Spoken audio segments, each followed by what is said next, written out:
저는 항상 토트넘을 위해서 정말 최선을 다하고 있고 아직도 최선을 다할 거고 제가 계약 기간이 있는 동안에 정말 제가 가지고 있는 거 정말 저는 토트넘에 무언가를 안기고 싶다라는 걸 숨기지 않고 항상 말해왔기 때문에 저 자신과 또 팬분들과 한 약속이 있기 때문에 그걸 좀 지키고 싶고 아직까지는 뭐 그런 상황 속에서 뭐 계약이 뭐 주고받고 얘기를 주고받고 그런 상황은 아니었던 것 같아요. 뭐 아직까지 뭐 저한테는 계약 기간이 충분히 남아있고 그걸로 인해서 또 많은 정신이 왔다 갔다 하는 것보다는 제가 해야 될 것들을 하는 게 제가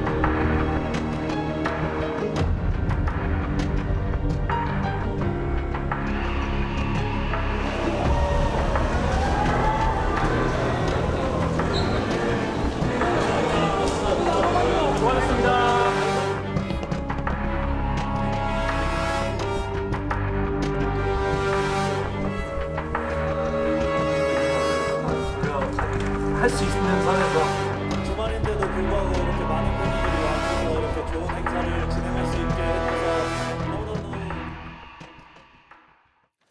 세 분과 이어가도록 하겠습니다. 박상희 한국열린사이버대 상담심리학과 교수, 박주희 변호사, 김지훈 변호사 나오셨습니다. 어서 오십시오. 예.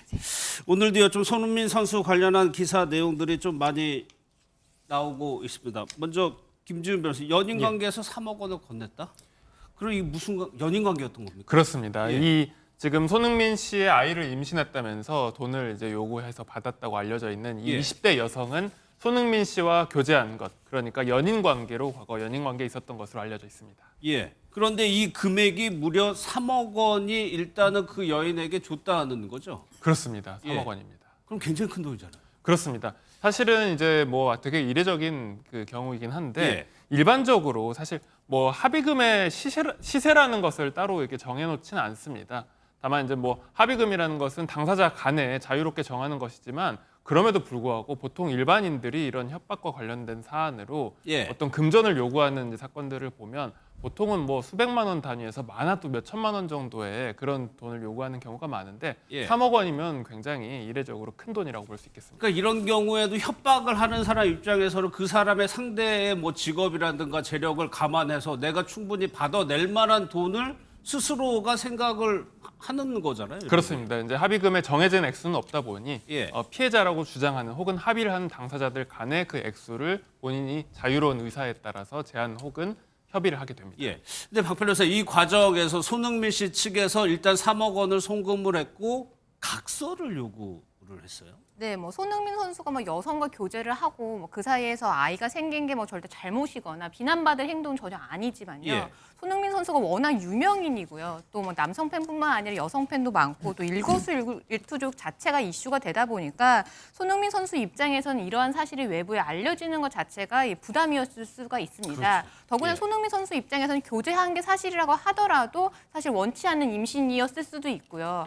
이런 상황에서 이 여성이 계속 이 사실을 외부에 알린다라고 했으니까 예. 손흥민 선수 측에서는 사실은 부담일 수밖에 없었기 때문에 잘못한 건 없지만 일단 원하는 대로 돈을 지급을 해주고 대신에 그러한 대가로서 이러한 사실을 발설하지 않는다 이런 것으로 각서를 썼을 것으로 보입니다. 그런데 이런 각서가 실질적으로 법적인 효용성이라는 강제력이라는 게 있나요? 사실은 양 당사자들 사이에서 사실은 뭐 합의를 한 경우에는 사실은 이 자체로서 하나의 계약이 성립된 것이기 때문에 예. 이 계약으로서 효력은 유효하다고 볼 수가 있는데요.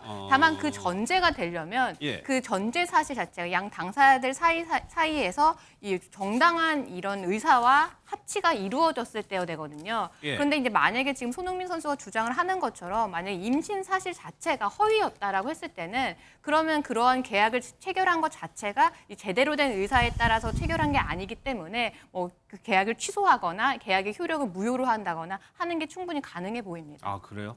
그러면 여기서 사건이 끝났을 것 같은데 결국에는 법적인 대응까지 나서게 된 거잖아요. 손흥민 씨 측에서 법적으로 문제를 제기하게 된 거잖아요. 예, 그렇습니다. 예. 왜 이런 법적인 대응이 또 나오게 됐느냐? 예. 추가 인물이 나왔기 때문입니다.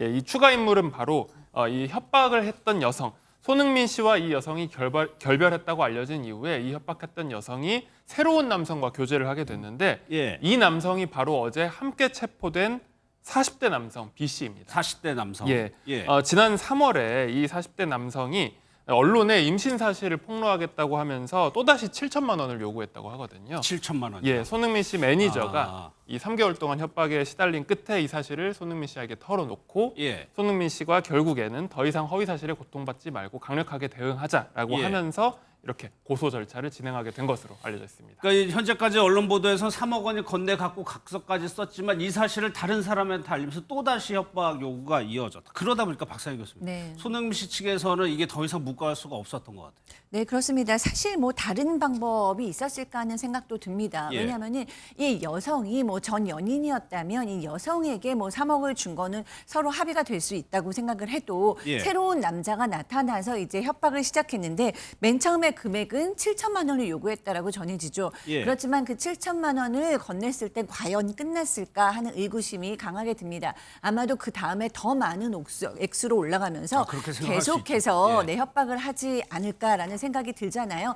손흥민 선수 쪽에서도 당연히 그런 생각을 했을 것 같고 그렇다면 이제는 강경 대응밖에 없겠다라고 판단하지 않았을까 싶습니다. 예. 그런데 이 과정에서 이 여성이 임신 주장을 했다는 건데 이 부분에 대한 사실 여부도 뭐 판단을 하나요, 수사에서? 네, 당연히 판단을 하게 되는데 만약에 임신을 했다라고 하면 임신을 가지고 만약 이런 협박을 통해서 뭔가 이 3억 원을 이제 갈취를 했다라고 하면 그것만으로는 공갈죄가 되는데 만약에 임신이 아니었는데 임신인 것처럼 속여서 만약에 그런 부분을 금전적으로 받아냈다라고 예. 하면 추가적으로 사기죄도 성립을 할 수가 있습니다. 그렇기 때문에 이 수사 과정에서는 수사기관에서는 이렇게 지금 주장하고 있는 임신 사실이 사실인지 아닌지도 예. 추가적인 범행 가능성이 있기 때문에 이 부분도 확인하게 될 것으로 보입니다. 그러니까 이 여부에 따라서 이 여성에게 이제 뭐 적용되는 죄가 더 늘어날 수도 있는 거네요.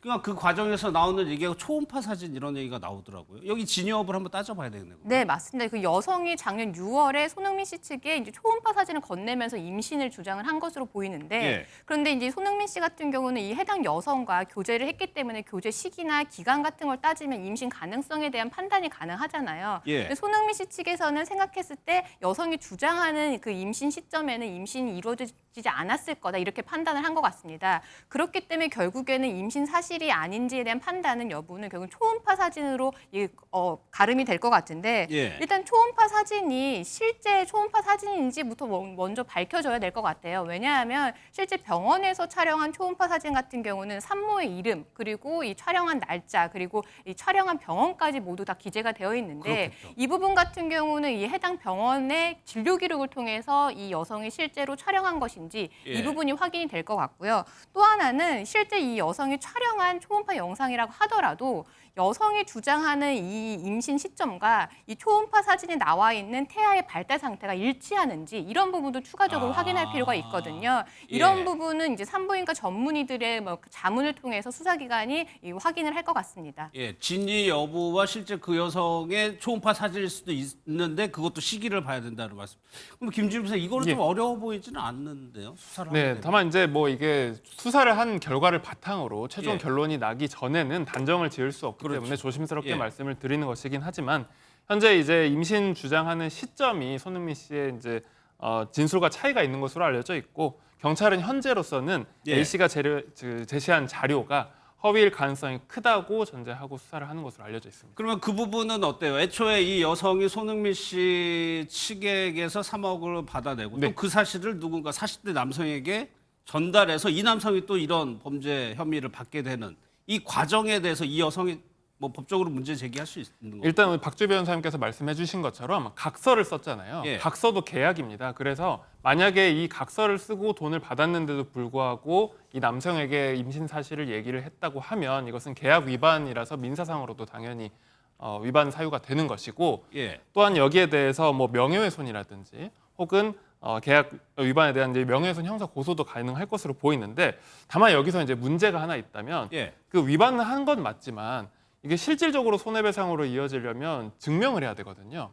만약에 이 A 씨가 40대 남성에게 이 사실을 전달했다는 게 증명이 안 된다면 이 여성에 대해서는 처벌이 어려울 수도 있습니다. 아, 그 부분을 또 증명을 해야 된다는 말씀이시죠. 근데 박사님 교수님, 이 과정에서 석 달 정도 걸렸다고 했는데 손흥민 선수의 매니저가 그 중간에서 좀 일을 하려고 했었던 것 같아요. 해결을 좀 해보려고. 네. 그러다 결국에는 손흥민 선수에게 간 걸로 지금처럼 좀 보이거든요. 네, 지금 보도에 따르면은 이제 3개월 동안 그 매니저 선에서 해결을 해보려고 하다가 예. 그 협박 수위가 높아지니까 더 이상 안 되겠다라고 이제 생각을 해서 손흥민 선수한테 얘기를 했고, 손흥민 선수는 더 이상 고통받지 말고 우리가 강경 대응을 하자라고 결정을 했다라고 합니다.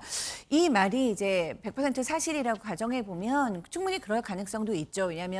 왜냐하면은 그 손흥민 선수는 전 국민의 기대를 받고 어떻게 보면 세계적인 선수잖아요. 이번 이 소식도 지금 뭐 전 세계에 타전되고 있다라고 하는데 그만큼 기대감도 높을 만큼 부담감도 높은 선수입니다. 그렇기 때문에 이런 사생활 때문에 더 이상 고통받지 않게 하는 것이 손흥민 선수의 매니저로서 해야 할 일이라고 판단했을 수 있고요. 예. 실제로 지금 가족도 이 문제를 몰랐을 가능성이 높다라고 전해지고 있거든요. 그렇게 극비리에 손흥민 선수를 최대한 보호하려고 했지만 어려움이 예. 있었던 거 아닌가 싶습니다. 알려지는 것 자체가 부담스러울 수 있을 테니까요. 그러니까 이런 걸 김준일 변호사 이런 걸 악용해서 이런 유명한 연예인이나 뭐 운동 선수들에 대해서 특히 이런 사건들이 가끔 일어나는 것 같아요. 그렇습니다. 우리 잘 알려진 것들도 많은데 예를 들어서 뭐 이제 메이저리그에서 활약하고 있는 김하성 선수 같은 경우에는 이 한국에서 같은 팀 소속이었던 다른 선수로부터 공갈 협박을 당했었거든요. 예. 방역 수칙 위반 사실을 폭로해서 메이저리그 진출을 막겠다 이렇게 해서 이제 협박을 받고 이제 1심에서는 이 공갈 협박범으로부터 8억 원을 지급받을 권리가 있다는 이제 판결이 내려진 바 있고 예. 또한 대표적으로 이병헌 씨가 사적인 대화 유포 협박을 받아서 50억 원을 요구를 받았던 사건이 있었고요.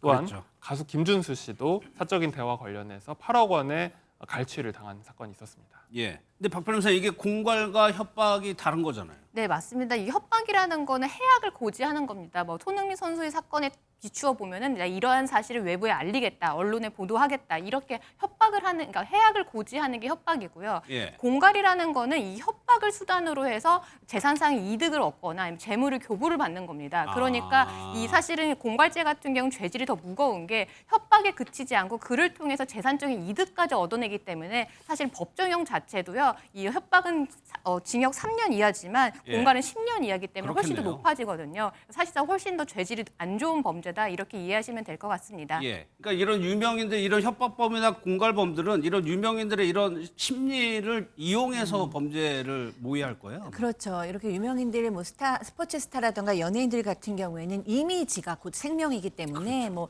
이런 거를 폭로하는 것을 누구보다도 두려워할 것이라는 거를 알고 이용을 하는 거죠. 그리고 또 연예인들, 특히 이제 탑스타들이라든가 스포츠 스타는 또 사실상 액수가 또 높아져도 감당을 할 수 있을 거라고 판단을 하는 이 정도 거죠. 금액 정도는 3억 이런 정도는 생각이요. 현금으로 예. 줄 수도 있을 거다 이렇게 판단을 하는 거, 악용을 하는 것으로 보입니다.